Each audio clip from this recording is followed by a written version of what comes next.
Bupati Maluku Barat Daya lantik 1.827 pegawai P3K. Bupati Maluku Barat Daya, Benjamin Thomas Noah, melantikan 1.827 pegawai pemerintah dengan perjanjian kerja atau P3K di halaman kantor Bupati MBD, Senin 29 September 2025.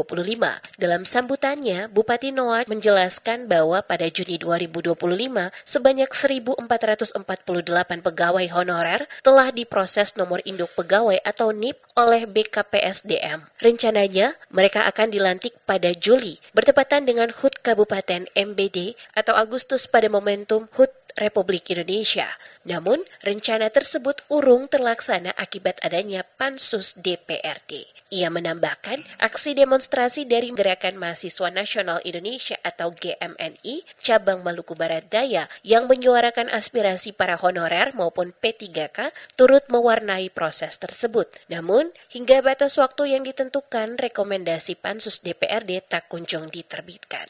Sebagai bentuk proteksi, pemerintah daerah menetapkan syarat tambahan berupa daftar bayar sebagai kelengkapan administrasi pelantikan. Meski demikian, syarat utama tetap pada kelulusan seleksi P3K. Dikatakan Bupati jika rekomendasi Pansus DPRD menyatakan tidak ada masalah, maka 2.005 pegawai P3K akan dilantik. Namun, jika terdapat pegawai yang bermasalah, maka akan diproses sesuai rekomendasi tersebut. Bupati menegaskan, pemerintah hanya melantik mereka yang memenuhi syarat karena telah dinyatakan lulus. Bupati Benjamin Noah memastikan bahwa sebanyak 178 pegawai P3K yang belum dilantik akan menunggu rekomendasi resmi dari Pansus DPRD Maluku Barat Daya.